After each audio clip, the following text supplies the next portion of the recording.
бахшида ба соли рушди сайёҳӣ ва ҳунарҳои мардумӣ ва истиқболи рӯзи ҷавонони тоҷикистон дар ноҳияи восе мусобиқаи кушоди бозии волейбол доир гардид.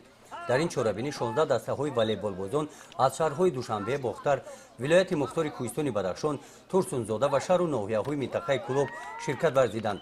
рӯзи аввали мусобиқа дар бозиҳои марказӣ дастаи вилояти хатлон ва душанбе як, восе ва помир бо ҳам бозӣ карданд.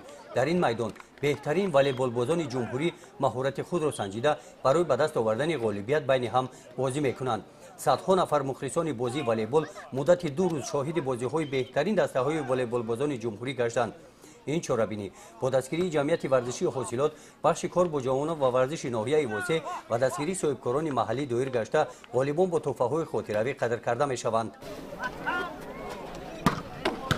тавре ки сарпарастони ин мусобиқа шарҳ доданд, мақсади баргузории ин чорабинии варзишӣ ҷалби наврасон ва ҷавонони деҳот ба ин намуди варзиш ва тарғиби тарзи ҳаёти солим мебошад.